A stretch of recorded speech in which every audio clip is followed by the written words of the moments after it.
Ciao a tutti! Oggi ci occuperemo della manutenzione del setup di quello che risulta essere uno dei sistemi di tremolo più famosi ed innovativi di sempre, il Floyd Rose, qui proposto nella serie Original Chrome, privo della shimming bar da 10 pollici di radius e quindi settato per un raggio di curvatura della tastiera da 12 pollici, quasi piatta quindi. Prima di entrare nei dettagli tecnici, facciamo un breve salto nella storia di questo ponte, che fu inventato da Floyd Rose alla fine degli anni 70, con il solo scopo di garantire una stabilità d'accordatura senza precedenti, anche sotto le sollecitazioni più spinte. Vediamo adesso in breve i componenti meccanici principali. Iniziamo con la base del ponte, che collegata ai perni sul corpo della chitarra lo rende libero di flottare. Le sellette individuali per ciascuna corda, che permettono la regolazione dell'intonazione in modo da assicurare che ogni corda suoni esattamente la nota relativa al tasto che stiamo utilizzando. La leva, che ci consente di modificare temporaneamente il pitch delle note mentre suoniamo, per creare effetti come il vibrato o i famosi dive bomb. Proseguiamo con l'assieme di blocco ed accordatura delle corde, che è il vero tratto distintivo di questo ponte, ed infine il bloccacorde al capotasto, che, evitando lo slittamento delle corde, ne assicura la tanto desiderata stabilità di accordatura. Siamo abituati a pensare che il Floyd Rose sia solo ciò che vediamo in prossimità della nostra mano destra, ma in realtà ricordiamoci che un ponte Floyd Rose è tale solo se dall'altra parte del manico è presente l'assieme del locking nut. Senza la presenza di questo componente, infatti, il ponte non avrebbe nessuna ragione di esistere. Andando avanti con il tutorial esploreremo come regolare e prenderci cura al meglio di questo sistema, senza tralasciare la procedura per la sostituzione delle corde. Procedura, questa della sostituzione delle corde, che inizierà posizionando a metà della loro corsa tutte le viti di microregolazione dell'accordatura. Questo semplice accorgimento ci metterà in seguito, a cambio corde avvenuto, nella condizione di avere margine di manovra per intervenire sulla tensione della singola corda sia in aumento che in diminuzione del tiro.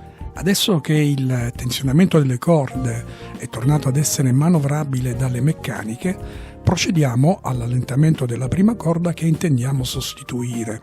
Stacchiamola dal piolo ed infine dal bloccacorde, posto in prossimità della relativa selletta, allentando con la chiave a brugola in dotazione il perno orizzontale di bloccaggio, il quale, aprendo il freno, ci consentirà di sfilare il secondo capo della corda. È appena il caso di ricordare che, contrariamente alla consuetudine, le corde montate su un Floyd Rose sono prive del barilotto di fermo, quindi o dovremo acquistarne di dedicate o procederemo all'eliminazione del cilindretto di fermo assieme al relativo avvolgimento di ritenuta. Una tronchesina di buona qualità, e per di buona qualità intendo che riesca a fare il proprio lavoro con un singolo shot, ci consentirà di evitare lo sfilamento dell'avvolgimento che copre l'anima della corda. Procediamo con il rimontaggio, iniziando dal blocco posto sul ponte senza esagerare con il serraggio del perno che fa capo al freno, per evitare che l'eccessiva compressione esercitata sulla corda ne comprometta la resistenza al tiro. Dirigiamo la corda verso la paletta, facciamola passare dal canale relativo posto sul capotasto e proseguiamo sotto la bassacorde, assicurandola finalmente al piolo della meccanica. Per quest'ultima fase consiglio il nodo a singola spira, che si realizza dirigendo il foro del piolo verso il capotasto ed introducendo la corda nel piolo dal foro posteriore. Lasciamo il surplus di corda all'interno della paletta. Riporteremo indietro la corda verso l'ansa che si è creata per strozzarla immediatamente. Procederemo quindi con l'accordatura della corda e poi con il suo taglio a filo piolo. Ad ogni nuova corda montata procederemo al controllo dell'accordatura anche delle corde precedenti, che risulteranno di volta in volta allentate a causa della deformazione del manico e del sollevamento del ponte, che intervengono all'aumento del tiro applicato. Se il cambio delle corde non dovesse coincidere con il setup della chitarra, come in questo caso, il consiglio è di sostituire una corda alla volta per stressare di meno il manico. Ultimato il montaggio e l'accordatura di tutte le corde, faremo scorrere il dito indice sotto ognuna delle corde, dal ponte al capotasto, cercando di stirare il più possibile la corda. Questa semplice azione ci eviterà giorni di accordature poco stabili, anche se il Floyd-Rose risulta essere particolarmente resiliente alla stonatura delle corde. Adesso, a chitarra ancora accordata mediante le chiavette e quindi prima di rimontare le locking nuts, andremo a regolare il parallelismo del ponte rispetto al piano del body. Questa è probabilmente la fase più lunga e noiosa di tutto il setup, perché dopo aver guadagnato l'accesso al vano delle molle del ponte, rimuovendo la cover posteriore, dovremo, mediante l'utilizzo di un giravite Phillips, tirare o allentare la barra di collegamento molle finché il ponte non tornerà perfettamente in piano. E fin qui non ci sarebbe nulla di complicato, salvo il fatto che ad ogni intervento sulle molle produrrà, a seconda dei casi, un allentamento o un tensionamento delle corde, che si ripercuoterà sull'allineamento del ponte. Dovremo quindi, ad ogni azione sulle molle, ruotare la chitarra e riaccordarla, e questo può avvenire talmente tante volte da mettere a dura prova la nostra pazienza. Ma non abbiamo scelta. Viceversa, se portassimo a compimento l'allineamento del ponte senza accordare lo strumento più e più volte, ci ritroveremmo sì con un ponte allineato, ma che tornerà subito fuori piano appena le corde verranno riaccordate. Armiamoci quindi di un po' di pazienza e facciamo ciò che si deve. Tuttavia, se non abbiamo cambiato calibro alla muta di corde sostituita, è molto probabile che tutto si risolva abbastanza in fretta. Non è il caso di questa chitarra, che è passata da una muta 9,42 ad una 10,46, ma a voi auguro maggior fortuna. Non preoccupatevi se al termine allineamento la barra di collegamento delle molle non dovesse trovarsi in posizione perpendicolare al body. Questo è perfettamente normale, dato il tiro diverso che le corde sottili impongono rispetto a quelle di calibro maggiore. A chitarra accordata e ponte finalmente allineato, potremo ricollocare le locking nuts sul capotasto, isolando di conseguenza il movimento delle meccaniche dalle corde. A questo punto ogni successiva accordatura sarà demandata alle viti di microregolazione poste sulla sommità del ponte. Di norma Floyd-Rose, sul proprio manuale, prescrive a questo punto di procedere all'intonazione dello strumento, agendo sullo scorrimento delle sellette. Tuttavia, dal momento che abbiamo cambiato calibro alle corde, ci troviamo sicuramente nella condizione di avere un manico più concavo di quanto non fosse in precedenza, cioè quando le corde montate esercitavano un tiro minore a causa della scalatura inferiore. In ogni caso, il consiglio è quello di procedere comunque al controllo della curvatura del manico, perché si tratta della normale routine di setup di una chitarra. Dovremmo quindi controllare che, posto un capotasto al primo tasto e premuta la sesta corda all'ultimo tasto disponibile, la distanza tra la superficie inferiore della sesta corda e la superficie superiore dell'ottavo tasto risulti pari a 0,25 mm. Se così non fosse, dovremmo intervenire, come in questo caso, sul Truss Rod, il cui accesso su questa chitarra si trova sulla paletta, protetto da una piccola cover che dovremo smontare insieme alla bassa corda per ottenere lo spazio necessario all'inserimento dell'attrezzo in dotazione, una chiave a brugola in questo caso. Adesso non ci resta che manovrare la chiave che agisce sul Truss Rod finché la lama dello spessimetro a lamelle, che vi ricordo essere di spessori pari a 25 centesimi di millimetro, non indicherà che la distanza sesta corda ottavo tasto ha raggiunto la misura corretta. Vi prego di evitare l'uso di strumenti di misura quali carte di credito, biglietti dell'autobus, righelli improbabili, per la semplice ragione che l'occhio umano non è stato progettato per stimare misure pari al decimo di millimetro, non è proprio in grado di apprezzarli.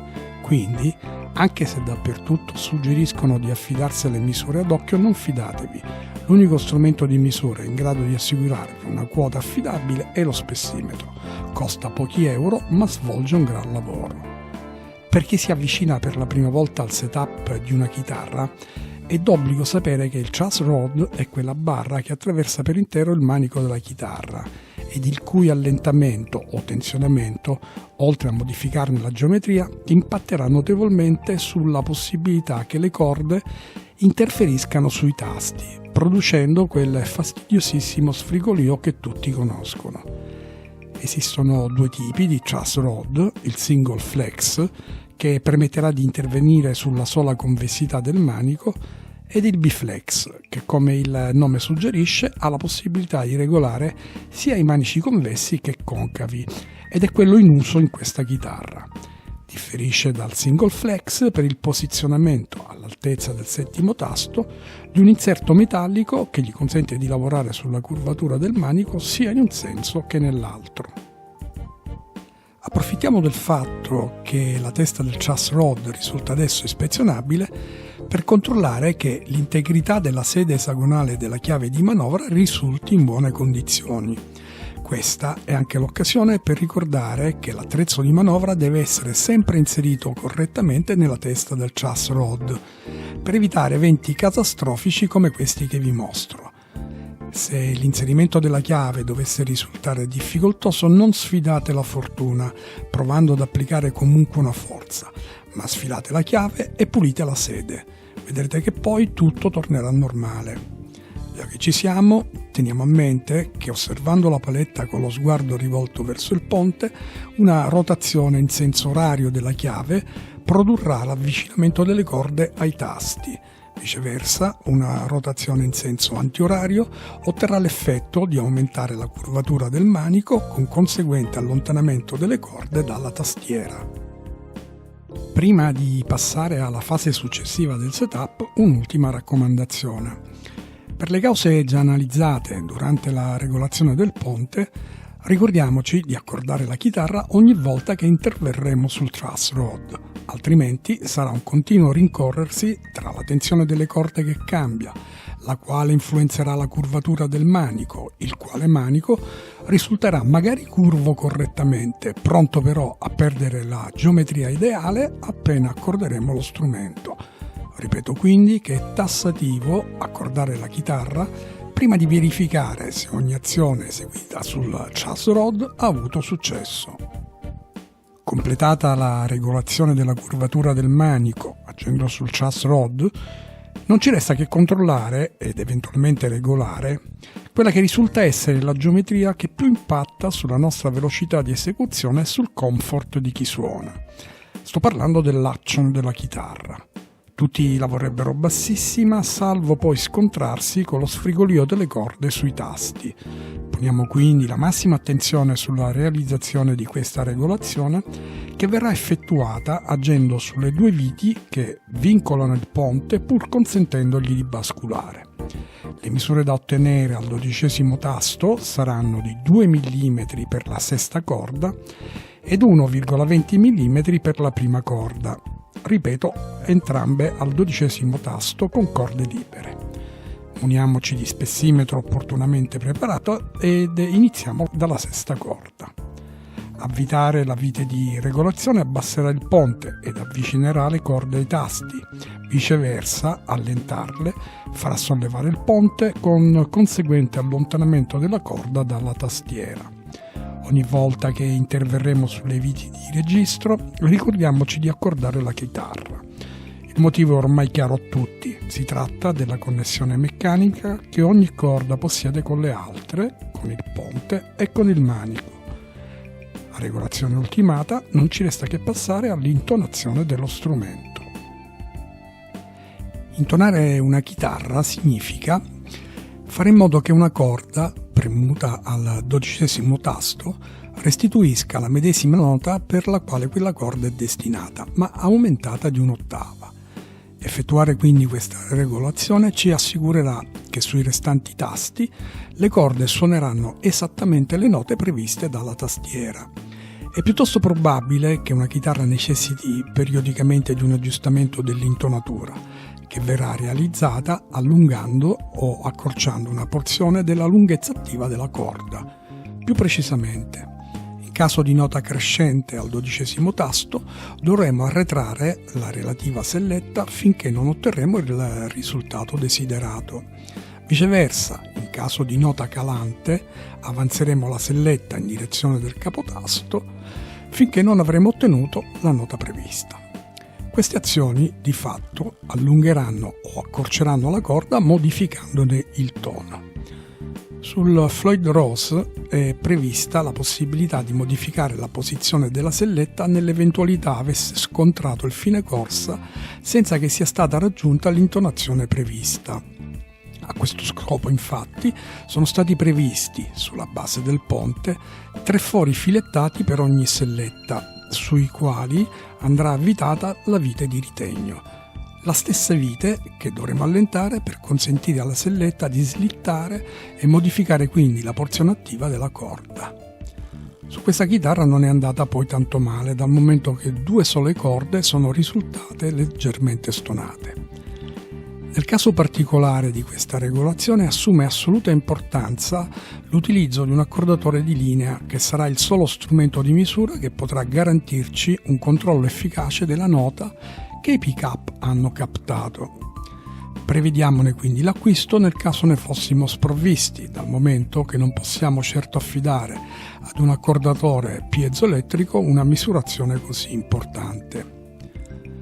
L'unica problematica che riscontreremo durante la procedura è rappresentata dalla difficoltà di inserimento della chiave a brugola di regolazione, perché la vite di ritegno della selletta si trova esattamente sotto la corda, che dovremo quindi allentare ogni volta che sarà necessario inserire l'attrezzo. Ultimato questo passo della procedura di setup, possiamo passare all'ultima fase, che riguarderà la regolazione della distanza delle corde dai pick-up, conclusa la quale potremo finalmente provare la nostra chitarra. La distanza che i pick-up devono possedere rispetto alle corde è determinata dal costruttore di questi ultimi, IMG in questo caso, che per la sua coppia di humbucker 81TW al manico e 89 al ponte raccomanda, con le corde prima e sesta premute all'ultimo tasto, raccomanda 3 mm di distanza per la sesta corda e 2 mm di distanza per la prima, con la possibilità di applicare piccoli aggiustamenti che non stravolgano però la raccomandazione di base. Vi spoilerò già adesso che le misure proposte sono perfettamente calibrate per dare alla chitarra il giusto volume e la necessaria dinamica, pertanto li adotto incondizionatamente. L'esecuzione della regolazione è piuttosto semplice perché si tratta soltanto di agire sulle viti poste ai lati delle cornici di supporto ai pick-up. C'è solo da ricordare che osservando le viti dall'alto, una rotazione in senso orario imporrà l'avvicinamento del pick-up alle corde, con conseguente aumento del volume di output.